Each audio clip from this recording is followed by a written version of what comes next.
प्रायद्वीपीय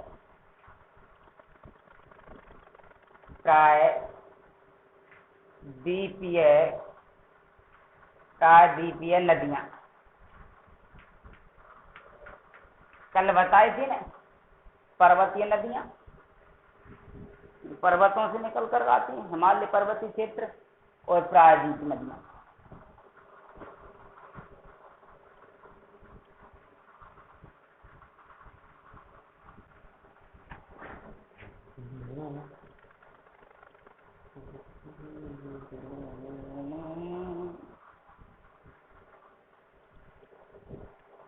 देखो साहब, ये तो है अरब सागर। कौन सा सागर? अरब सागर। अरब सागर है ये, और ये है बंगाल की खाड़ी। किसकी खाड़ी? बंगाल की खाड़ी। समुद्र है साहब, ये दोनों महासागर हैं, तुम्हारे ध्यान रखना है आपको। बंगाल की खाड़ी। देखो साहब,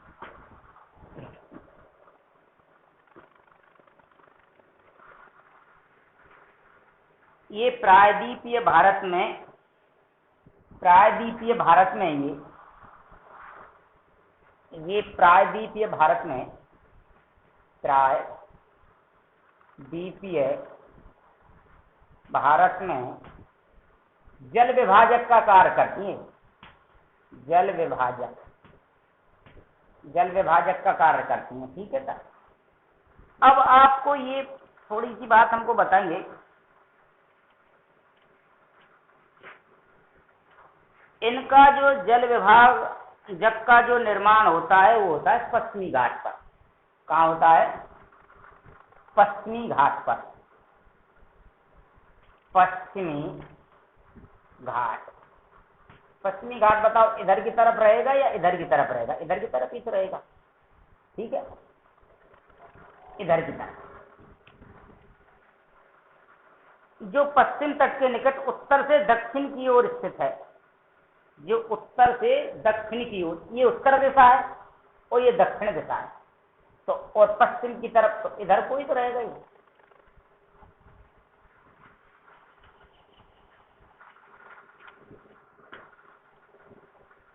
अब देखो, प्रायद्वीपीय भारत की कौन कौन सी नदियां हैं। देखो, प्रायद्वीपीय भारत की कुछ नदियां तो ऐसी हैं, प्रायद्वीपीय भारत की जो अपना जल बंगाल की खाड़ी में ला करके उड़ेलती हैं। जो अपना जल कहाँ ले जाती हैं? बंगाल की खाड़ी में। प्रायद्वीपीय भारत की कुछ नदियां अपना जल बंगाल की खाड़ी में लेकर के उड़ेलती हैं, ले जाती हैं। कहाँ ले जाती है अपने जल को? बंगाल की खाड़ी में। अब ये नदी कौन कौन सी हैं जो अपना जल बंगाल की खाड़ी की तरफ ले जाती हैं? देखो, बड़े समझने की बात है इसमें कि प्रायद्वीपीय भारत की जो नदियां हैं, प्रायद्वीपीय नदियां हैं जो पश्चिमी घाट से जल विभाजक का कार्य करती हैं, और इनमें कुछ नदियां तो ऐसी हैं प्रायद्वीपीय भारत की जो अपना जल ले जा करके कहाँ डालती हैं? बंगाल की खाड़ी में। अब ये नदी कौन कौन सी हैं जो बंगाल की खाड़ी में डालती हैं अपना जल? जैसे महानदी,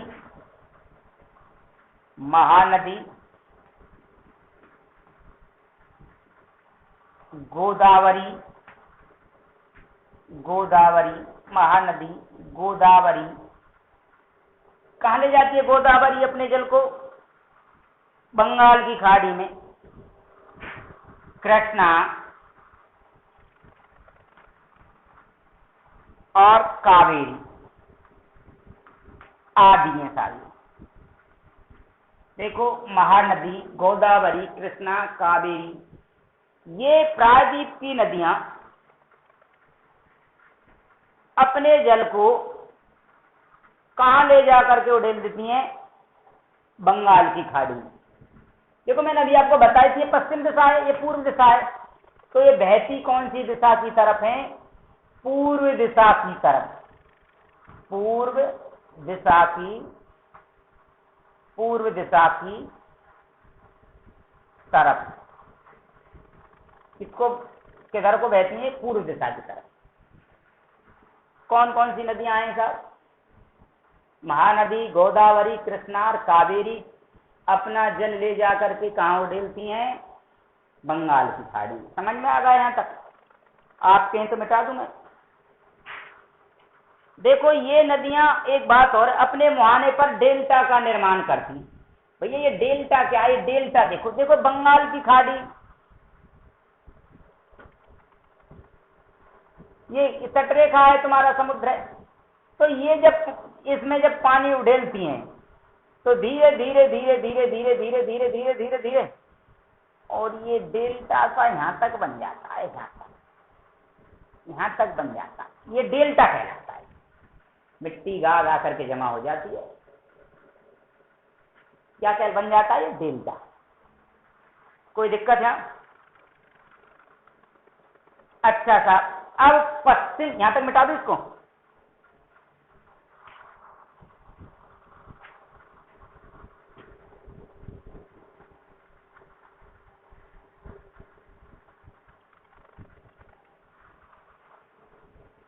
अब पश्चिमी घाट से ही, ये पश्चिमी घाट है, पश्चिमी घाट से ही नदियां निकलती हैं और पश्चिम की तरफ ही बह करके, और पश्चिम की तरफ ही बह करके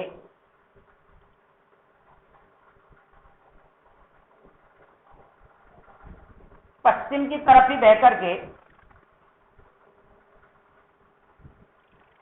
कहां गिर जाती हैं? अरब सागर में। कहां गिर जाती हैं? अरब सागर में। नदियां पश्चिम से निकल करके, पश्चिमी घाट से निकल करके और पश्चिम दिशा की तरफ, पश्चिम दिशा की तरफ बहती हैं और अपना जल कहां लेकर के डाल देती हैं? उड़ेल देती हैं? अरब सागर में डाल देती हैं। और ये नदियां हैं तुम्हारी नर्मदा और ताप्ती। ताप्ती और नर्मदा नदी ऐसी हैं तुम्हारी कि ये पश्चिमी घाट से पश्चिमी दिशा की तरफ ही बहती हैं और पश्चिम में अरब सागर में जाकर के अपना जल उड़ेल देती हैं। ठीक है साहब? और ये प्रायद्वीप की जो नदियां हैं, अपवाह द्रोणियां आकार में अपेक्षाकृत छोटी हैं। अर्थात ये जो नदियां हैं ना अपनी, ये आकार इनका छोटा है, इनकी तरह नहीं है, या इनकी तरह भी नहीं है महानदी की, कृष्णा की तरह भी है। ठीक है? वो आती थी ना, उधर से आ रही थी, गंगा जी आ रही थी तुम्हारी, ब्रह्मपुत्र आ रही थी सर। यहां तक कोई दिक्कत नहीं है। अब बारी है इसमें नर्मदा द्रोणी के बारे में थोड़ा विस्तृत पढ़ेंगे। इसमें किसके बारे में? नर्मदा द्रोणी थोड़ा विस्तृत पढ़ लेते हैं, क्योंकि पूछा जा सकता है ये नर्मदा द्रोणी क्या है। वैसे एक बात और बताता हूं मैं आपके लिए, ये जो आपके भूगोल के जो पाठ हैं, इसमें 2 नंबर का प्रश्न आएगा इस पाठ में से भी, इसके पहले वाले से भी 2 नंबर का आएगा, तो आप विशेष ध्यान दें। वैसे पढ़नी तो हमको सब है, पर ये छोटे छोटे से जो ट्रिक्स आपको बताते हैं हमें, इनको जब तक आपका स्कूल नहीं लग रहा, विद्यालय नहीं लग रहा है भाई, जब तक बड़े बारीकी से इनका अध्ययन करें घर से ही हैं। देखो यदि आप कक्षा में रहते हैं तो तुम्हारा तालमेल इस वजह से भी बन जाता है कि आपसे हम पूछते रहते हैं आपके क्या समझ में नहीं आया, क्या रह गया है, क्या बकाया। अब देखो वो तो है नहीं, थोड़ा सा आपको ध्यान देना पड़ेगा, विशेष कर जब तक ये ऑनलाइन क्लास चलती हैं। बाकी क्लास जब आपकी चलने लग जाएंगे स्कूल में, शायद आपको समस्या नहीं रहेगी बिल्कुल भी। बाकी यहाँ भी आप ध्यान दें। ठीक है? नर्मदा द्रोणी, नर्मदा द्रोणी भैया ये नर्मदा द्रोणी के बारे में पढ़ेंगे। देखो ये नर्मदा है, नर्मदा द्रोणी है, नर्मदा नदी है, इसका उद्गम होता है, उद्गम एमपी में होता है। एमपी का मतलब तो जानते होंगे आप, मध्य प्रदेश है, मध्य प्रदेश में। और पहाड़ी है अमरकंटक की पहाड़ी। पहाड़ी का नाम क्या है? पहाड़ी अमरकंटक, अमरकंटक की पहाड़ी है एमपी में, मध्य प्रदेश में। वहां से नर्मदा तुम्हारी ये जो नदी है इसका उद्गम होता है। यह पश्चिम की ओर एक भ्रंश घाटी में बहती है। समुद्र तक पहुंचने के क्रम में यह नदी बहुत से दर्शनीय स्थलों का निर्माण करती है। जबलपुर के निकट संगमरमर के शैलों में यह नदी गहरे घाट में बहती है। जहां यह नदी तीव्र ढाल से गिरती है वहां धुआंधार प्रपात का निर्माण करता है। ये धुआंधार प्रपात क्या है?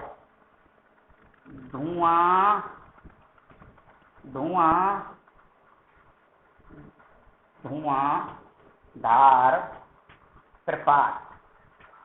भाई याद देखो धुआंधार प्रपात क्या है, पूछ सकता है, पूछ ले तो पूछ ले।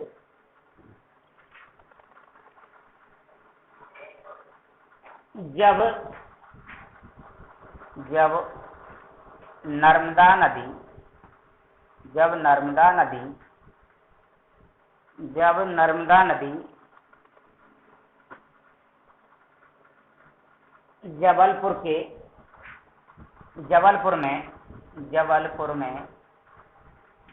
जबलपुर में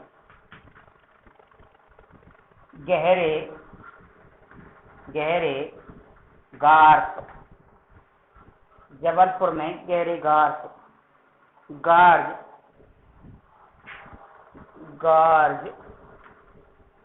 में बहती हुई तीव्र ढाल से गिरती है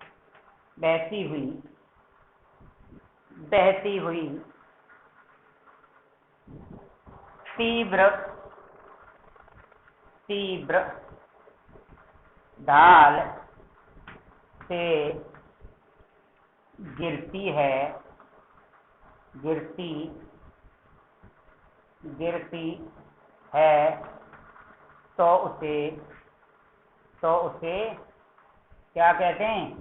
धुआंधार प्रपात कहते हैं। जब नर्मदा नदी जबलपुर में गहरे गार्ज में बहती हुई तीव्र ढाल से गिरती है तो उसे क्या कहते हैं? धुआंधार प्रपात। ठीक है सर। अब ऐसा तापी द्रोणी क्या है सर? तापी भी तो नदी है, ताप्ती नदी कह लो, तापी कह लो भैया, ये की बात।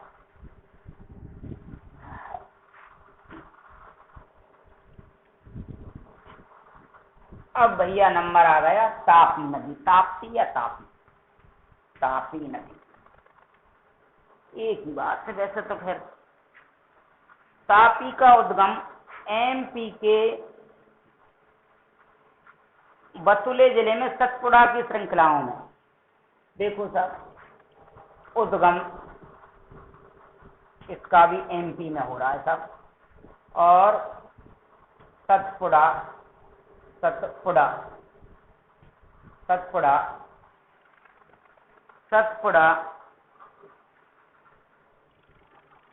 की श्रृंखला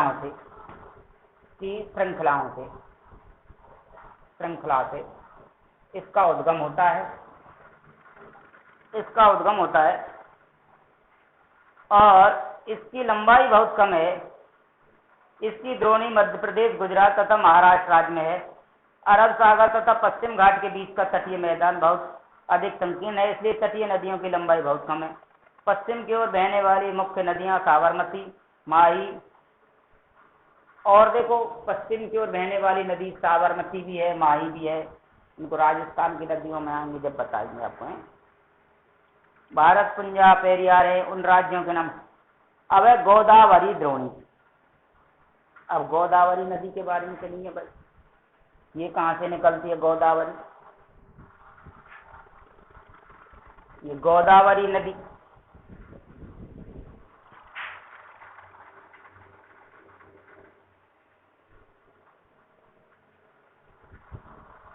गोदावरी, गोदावरी,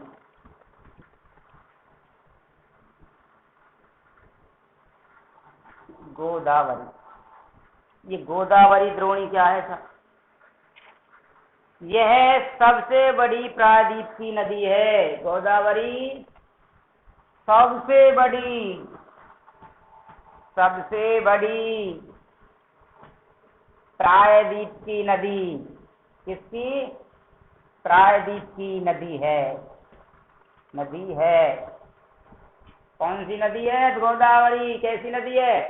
सबसे बड़ी प्रायद्वीप की। जो प्रायद्वीप में जितनी भी नदियां बह रही हैं उन सब में गोदावरी सबसे बड़ी है। ठीक है। और ये निकलती कहाँ से है? इसका उद्गम होता है, उद्गम महाराष्ट्र। सुना है कभी? महाराष्ट्र जिसकी राजधानी मुंबई है। अरे महाराष्ट्र भी नहीं सुना आपने? महाराष्ट्र के नासिक से, नासिक एक जगह है बहुत बढ़िया, कभी तुम्हारा चक्कर लगे कोरोना के बाद तो देख करके आना भाई इसको, बहुत बढ़िया जगह है, घूमने लायक है। इसकी लंबाई 1500 किलोमीटर है। यह बहकर बंगाल की खाड़ी में गिरती है। मैंने बताई थी ये बंगाल की खाड़ी में गिरती है, जब आपको बताई थी। ठीक है साहब। प्रायद्वीप नदी में इसका अफवाह तंत्र सबसे बड़ा है। इसकी द्रोणी महाराष्ट्र नदी, मध्य प्रदेश, उड़ीसा, आंध्र प्रदेश में से। गोदावरी में एक सहायक नदियां मिलती हैं, पूर्णा, वर्धा, मांजरा। ठीक है साहब। देखो गोदावरी का एक नाम और है था, और वो क्यों है? बड़े आकार के कारण, बड़े आकार और विस्तार के कारण। बड़े आकार, बड़े आकार तथा विस्तार के कारण, विस्तार के कारण, विस्तार के कारण, कारण इसे, किसे? गोदावरी नदी को दक्षिण की,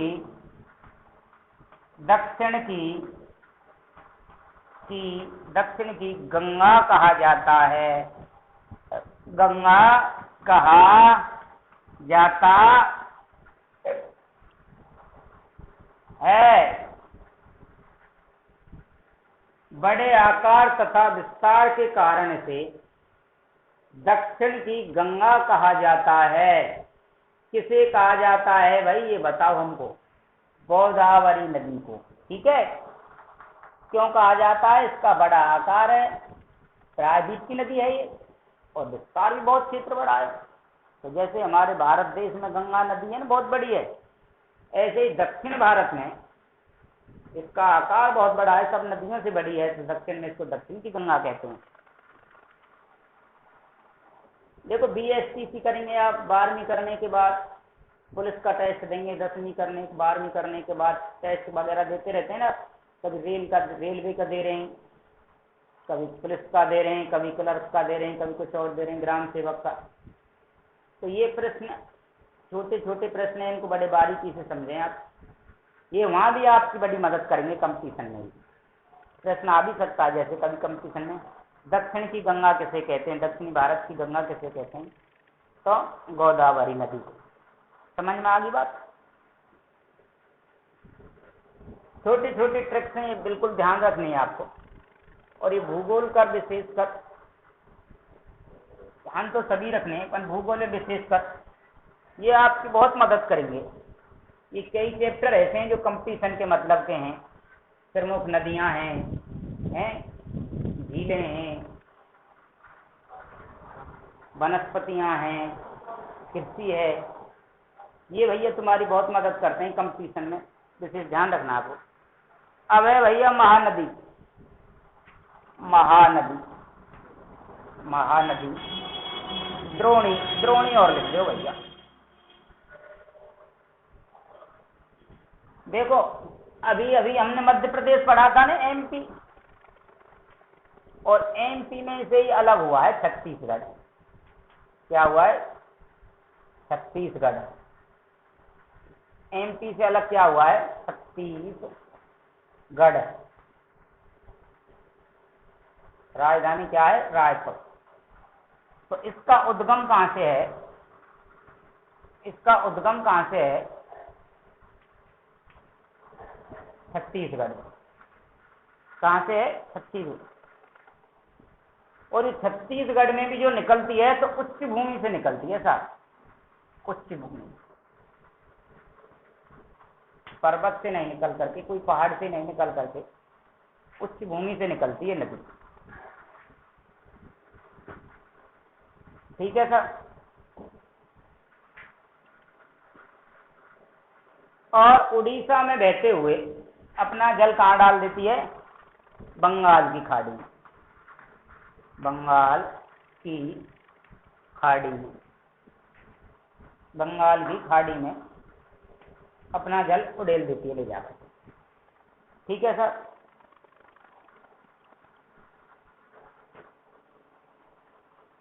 इसकी अफवाह द्रोणी महाराज छत्तीसगढ़, झारखंड, उड़ीसा में है।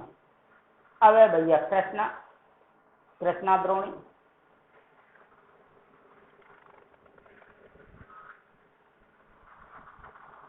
महानदी के बाद कृष्णा द्रोणी। ये कृष्णा द्रोणी भी कहाँ उड़ेलती है अपना जल? बंगाल की खाड़ी में।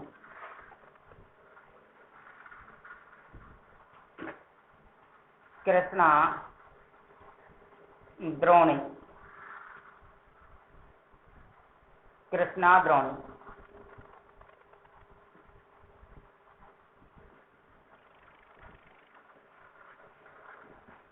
देखो महाराष्ट्र में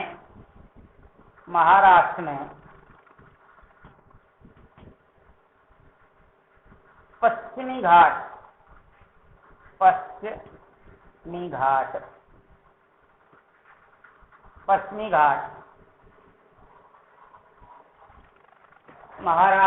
महाराष्ट्र में पश्चिमी घाट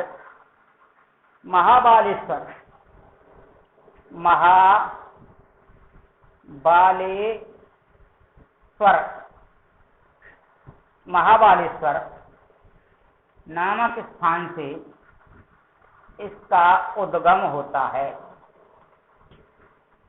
कृष्णा नदी का उद्गम कहाँ हुआ है? महाराष्ट्र में पश्चिमी घाट के महाबालेश्वर से इसका उद्गम होता है भाई। और ये बंगाल की खाड़ी में गिरती है जाकर के। तुंगभद्रा, कोयना, घाटप्रभा, मुसी, भीमा इसकी सहायक नदियां हैं। अब अगली नदी है वो है कावेरी।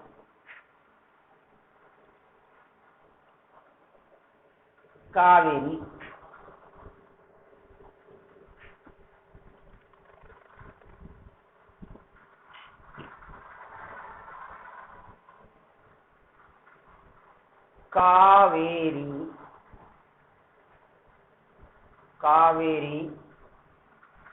द्रोणी, कावेरी द्रोणी।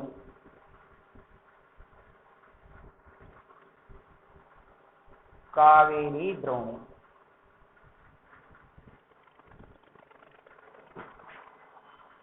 कावेरी द्रोणी था। देखो यह पश्चिमी घाट के ब्रह्मगिरी श्रृंखला से निकलती है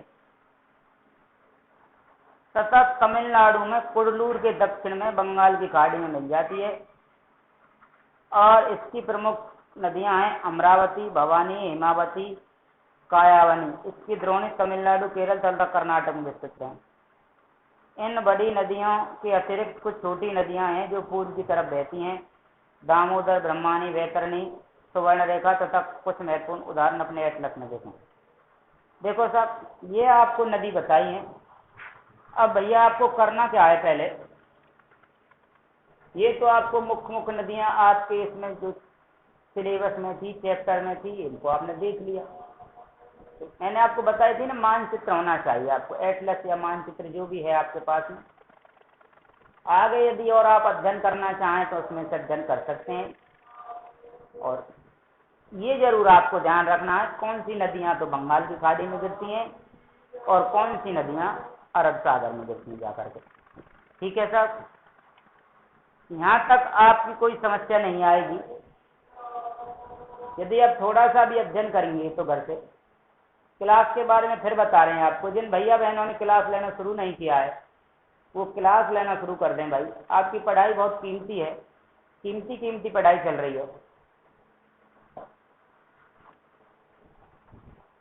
जब तक आप अपने घर पे अपने YouTube चैनल के माध्यम से इन कक्षाओं का अध्ययन नहीं करेंगे तब तक आप अपने आप से भी धोखा करते रहेंगे और घर वाले से भी धोखा करते रहेंगे।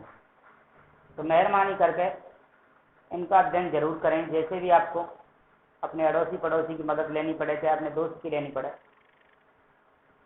ठीक है, ये चैप्टर आज तुम्हारा इतना ही टॉपिक था इसका। इस चैप्टर में अगला जो टॉपिक है वो है झीलों का, और इसको हम पढ़ाएंगे कल। जय हिंद, जय भारत।